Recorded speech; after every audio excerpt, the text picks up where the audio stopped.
The Lord shall come with thousands of his saints. இயேசு வருவது பிதா தவிர யாருக்கும் தெரியாது. Except the Father, nobody knows as to when Jesus would come. எப்படிங்க பிதா தவிர யாருக்கும் தெரியாது? How can you say that only Father knows it? இயேசுக்கே தெரியாது. Jesus himself doesn't know. ஏன் இயேசு வருகை இயேசுக்கு தெரியாது? Why Jesus himself doesn't know about his coming? இயேசு சபைக்கு தலையா இருக்கிறார். Jesus is the head of the church. நாம் எல்லாரும் அவயங்களா இருக்கிறோம். We are his members. தலைக்கு தெரிஞ்ச ஆட்டோமேட்டிக்கா சரீரத்துக்கு தெரிஞ்சு. The head knows, and the body also will know. இயேசு ஒரு விஷயத்தை கூட சபைக்கு மறைத்ததே இல்லை. Jesus had not hidden anything to the church. என்னோட ஜீவிதத்துல நாளைக்கு நடக்க போற காரியம் இன்னைக்கு காட்டிடுவார். Tomorrow whatever is going to happen in my life, today itself God will show it. அவருக்கு தெரிஞ்சுனா சபைக்கு சொல்லிடுவார். If he knows anything, he will tell the church immediately. என்றைக்கு பிதா சொல்றாரு அன்னைக்கு தான் If the Father would tell him, he will tell the church. இயேசு கிறிஸ்து சீக்கிரமா Jesus is going to appear very soon. ஒரு மனிதன் ரோட்ல போய் கொண்டிருந்தார். Man was just walking on the road. வானத்துல பெரிய வெளிச்சம், இதோ சீக்கிரமாய் வருகிறேன். A big light shone on the sky, and their words were written thereon saying, behold, I come quickly. கேரளால ஒரு சகோதரிமார் ஜெபித்துக் கொண்டிருந்தார்கள். செவுற்றிலே இதோ சீக்கிரமாய் வருகிறேன். Sisters were praying together in Kerala. A light shone on the wall, and writings were seen on the wall saying, behold, I come quickly. இயேசு கிறிஸ்து 12 மணிக்கு வர போறான்னு சொன்னா 11:59க்கு நம்ம வந்திருக்கிறோம். If the Lord is going to come at the 12th hour, we are at 11:59 now. ஏன்னா இயேசு ஒரு நிமிஷம் தான் இருக்கு. There is just 1 minute left for Jesus to come. எப்போ வருவான்னு தெரியாது. We do not know when, but பகலிலோ, or whether it is daytime, இரவிலோ, or in the night, சேவல் கூவும் நேரத்திலோ, or at the time when cock crows. நினையாத நேரத்திலே மனுஷகுமாரன் வருவார். At the unexpected hour, Jesus, the Son of God, shall உன் தேவனை சந்திக்கும்படி நீ ஆயத்தப்படுவாயாக. prepare yourself to meet your God. அப்ப யாரெல்லாம் கர்த்தர் வரைக்கும் போவாங்க? Who shall then be caught up in the coming of the Lord? ஏற்கனவே வேத வெளிப்படுத்தின விசேஷம் பைபிள் ஸ்டடியில வருகை குறித்து சில காரியங்கள் சொல்லி இருக்கிறேன். Already I have told you something about the coming of the Lord from the book of Revelation. யாரெல்லாம் கர்த்தர் வரைக்கும் போவாங்க? Who all shall be caught up in the coming of the Lord? முதலாவதாக இரத்தத்தினால மீட்கப்பட்டவர்கள் ஆண்டவர் வரைக்கும் போவார்கள். First of all, those who were redeemed by the blood of the Lamb shall be caught up. இரண்டாவதாக பரிசுத்தாவின் முத்திரை இருந்தாதான் மீட்பு நமக்கு கிடைக்கும். Secondly, those who have received the earnest of the seal of his inheritance, the Holy Spirit, they shall be caught up. மூன்றாவதாக அவர் வரும்போது நம்முடைய ஆவி ஆத்துமா சரீரம் குற்றமற்றதாக காணப்பட வேண்டும். Thirdly, when he shall return, our body, soul and spirit should be blameless and spotless.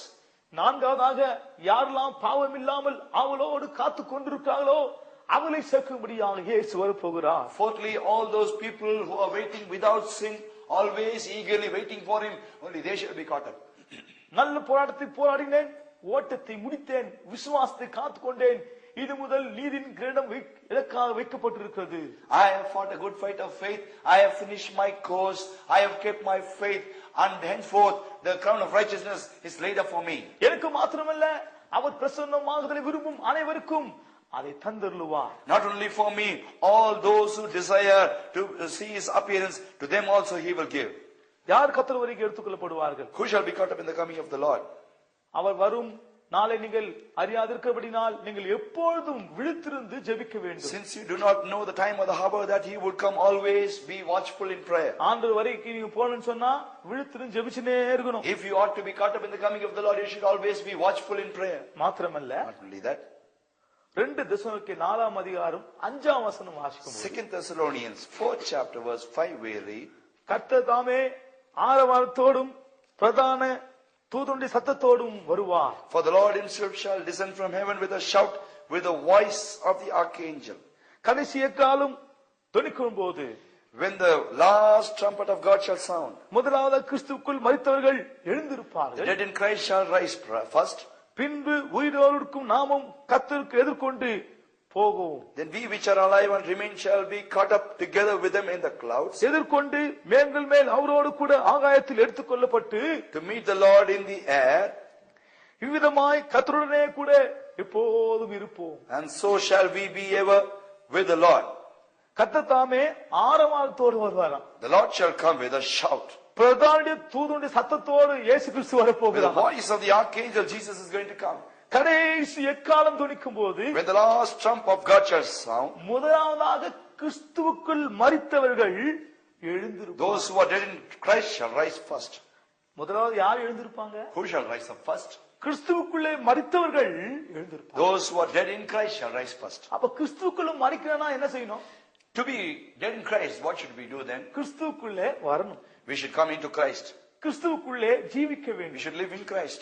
மூன்றாவது கிறிஸ்துவுக்குள்ளே மரிக்க வேண்டும். Thirdly, we should die in Christ. அப்ப கிறிஸ்துவுக்குள் மரிக்கிறவர்கள் தான் முதலாவது எழுந்திருப்பாங்க. But those who die in Christ alone shall be caught up first. பின்பு உயிரோடு இருக்கும் நாமும் Then we which are alive also, எதிர்கொண்டு போக to meet the Lord in the air, மேகங்கள் மேல் அவரோடு கூட ஆகாயத்தில் எடுத்துக் கொள்ளப்படுவோம். we shall be caught up together with them in the clouds.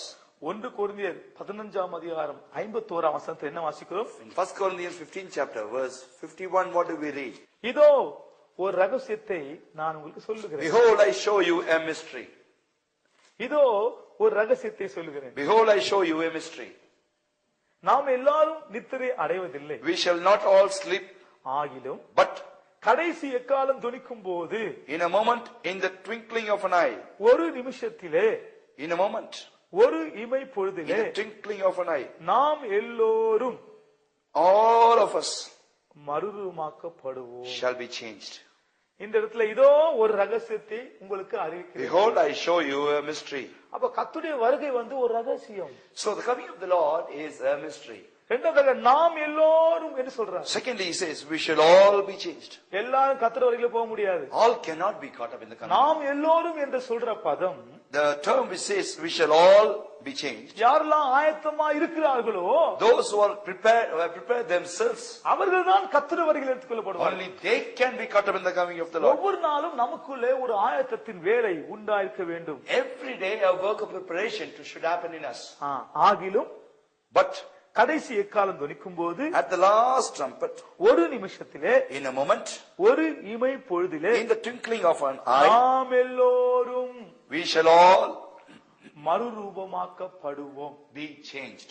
அருமையானவர்களே, நாம் எல்லோரும் என்று சொன்னால் We shall all be changed. What does it mean? ரட்சிக்கப்பட்ட எல்லாரும் கிடையாது. Not all those people who are saved. ஞானஸ்நானத்துக்கு எல்லாம் கிடையாது. Not those who are baptized. அபிஷேகம் பெற்ற எல்லாரும் Not those who கிடையாது. are spirit baptized. ஆயத்தமாய் உள்ளவர்கள், Those who have already prepared. பரிசுத்தமாக்கப்பட்டவர்கள், Those who are sanctified. மறுரூபமாக்கப்பட்டவர்கள், Those who are transformed. ஒரு நிமிஷத்திலே In a moment, ஒரு இமை in a பொழுதிலே twinkling of an eye, மறுரூபப்படுவோம். we shall be changed. அப்படினால் நாம் மறுரூபப்பட வேண்டும் என்று ஆண்டவர் சொல்லியிருக்கிறார். The Lord says therefore that we should be transformed and be changed. 99% மறுரூபப்பட்டு கடைசியா ஒரு நிமிஷத்துல அந்த இமை மறுரூபப்பட்டு அப்படி போயிடும். We should be transformed 99% when the Lord shall come.